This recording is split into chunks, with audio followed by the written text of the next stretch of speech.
السلام علیکم ورحمۃ اللہ وبرکاتہ۔ آج اتوار کا دن ہے، یوم الاحد، ربیع الثانی کی 6 تاریخ 1447 ہجری، 28 ستمبر 2025۔ رسول اللہ صلی اللہ علیہ وسلم کا ایک مشہور ارشاد مبارک ہے، صحیح مسلم میں یہ حدیث ہے، جس میں فرمایا الدین النصیحہ، دین نصیحت ہے۔ یعنی پورے کا پورا دین اسلام، اس کا نام ہے نصیحت، اس کا نام ہے خیر خواہی، خیر خواہی، نصیحت۔ اور یہی وہ خیر خواہی اور نصیحت ہے جو صحابہ رضی اللہ عنہم جب ایک دوسرے سے ملتے، بعض روایات میں آتا ہے کہ ایک دوسرے کو سورہ والعصر سنایا کرتے تھے، بسم اللہ الرحمن الرحیم، والعصر ان الانسان لفی خسر الا الذین آمنوا وعملوا الصالحات وتواصوا بالحق وتواصوا بالصبر۔ زمانے کی قسم کھا کر اللہ یہ فرماتا ہے کہ سارے انسان خسارے میں ہیں، نقصان میں ہے، سوائے ان کے جو ایمان والے اور عمل صالح کرنے والے ہیں، اور یہ دین اور خیر اور بھلائی کی باتوں کو دوسروں تک پہنچاتے ہیں، نیکیوں کی تلقین کرنا، برائیوں سے روکنا، امر بالمعروف نہی عن المنکر، اور اس دوران دنیا کی زندگی میں شب و روز میں اور دین اور خیر اور بھلائی اور سچائی دوسروں تک پہنچانے میں تکلیف اور مشقت، لوگوں کی باتیں، لوگوں کی مخالفت وغیرہ، اس پر وتواصوا بالصبر، صبر کرتے ہیں۔ امام حسن بصری مشہور تابعی گزرے ہیں، انہوں نے عجیب نصیحت فرمائی جو آب زر یعنی سونے سے لکھنے کے قابل ہے، سونا، گولڈ، آب زر، اس سے لکھنے کے قابل یہ نصیحت ہے۔ کاش کہ ہم اور ہمارے بچے اور ہمارے دوست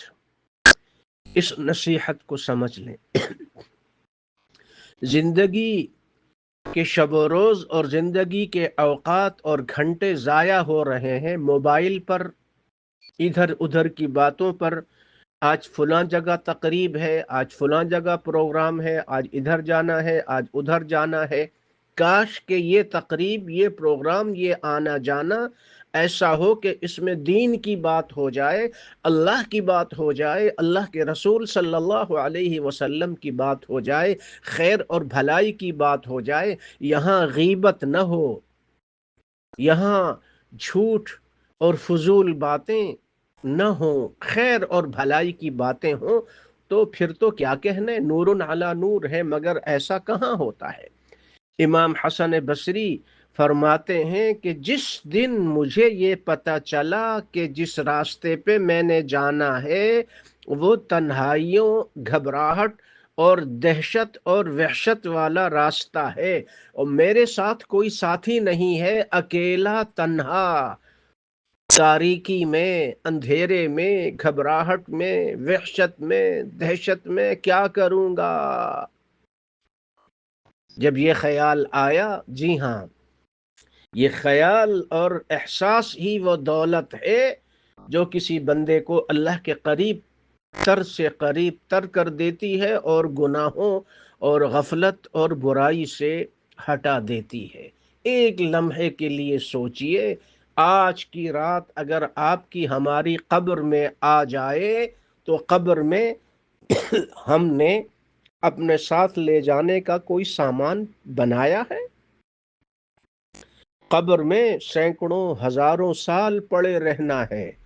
وہاں صرف عمل صالح کام آئے گا، دوسروں کے ساتھ کی گئی نیکیاں کام آئیں گی، لوگوں کی دعائیں آپ کے کام آئیں گی، اللہ کی عبادت آپ کے کام آئے گی، اللہ کے لیے، اللہ کے دین کے لیے اگر کوئی کام کیا ہے، اپنا وقت لگایا ہے، اپنا پیسہ لگایا ہے، اپنی صلاحیت لگائی ہے، اپنے آپ کو دین کے لیے استعمال کیا ہے، اللہ کے دین کے لیے، اللہ کی مخلوق کی خدمت کے لیے، یہ ساری نیکیاں، روزہ، تلاوت، استغفار، درود شریف، صدقہ، زکوٰۃ، حج، عمرہ، دعا، تلاوت، یہ نوافل، یہ قبر کی روشنی اور قبر کا ساتھی ہیں، سب سے بہتر ساتھی، سب سے بہتر ساتھی، سب سے بہتر ساتھی، سب سے اچھا ساتھی، سب سے اچھا ساتھی وہ ہے قرآن کریم۔ امام حسن بصری فرماتے ہیں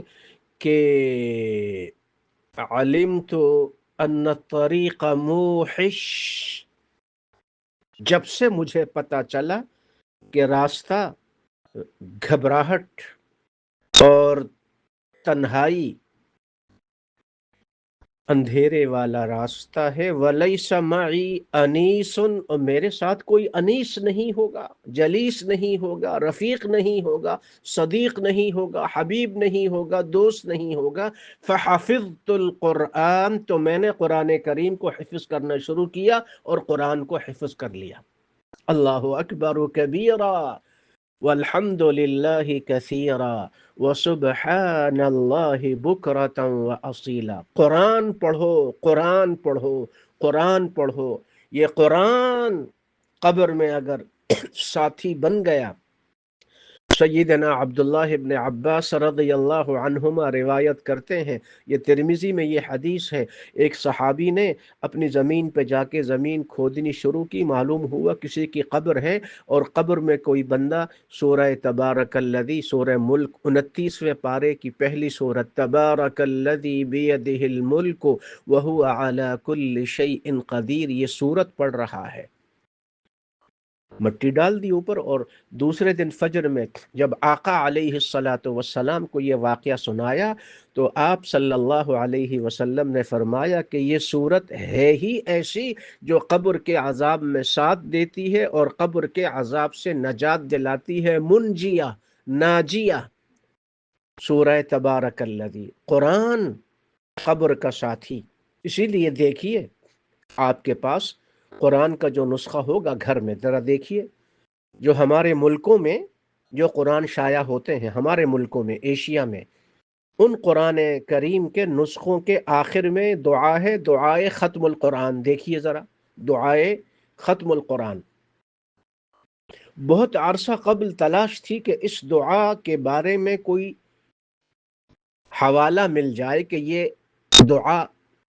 کہاں سے آئی، تو امام شوکانی رحمہ اللہ تعالی کی کتاب میں یہ مل گیا، الفوائد المجموعہ، اس میں وہ یہ کہتے ہیں کہ جب قرآن ختم مکمل کرو تو یہ دعا پڑھا کرو، جس کے پہلے الفاظ اور پہلا جملہ یہ ہے، اللہم آنس وحشتی فی قبری، اے اللہ اس قرآن کو قبر میں میرا انیس اور جلیس بنا دے۔ قرآن کریم کے حقوق ہم سب پر یہی ہیں کہ ہم قرآن کریم کی خوب زیادہ سے زیادہ تلاوت کریں، صحیح تلفظ کے ساتھ تلاوت کریں، حروف کی ادائیگی صحیح کریں، اور قرآن کریم کے الفاظ کے معانی پہ غور کر کے قرآن پڑھیں، قرآن کو سمجھ کے پڑھو، قرآن کی آیات میں تدبر کرو، غور و فکر کرو۔ قرآن اگر سمجھ میں آ گیا اور قرآن کی تلاوت کے پڑھنے اور سننے کی حلاوت اگر نصیب ہو گئی تو ایمان کا کمال نصیب ہو گیا۔ اللہ نصیب فرمائے، آمین۔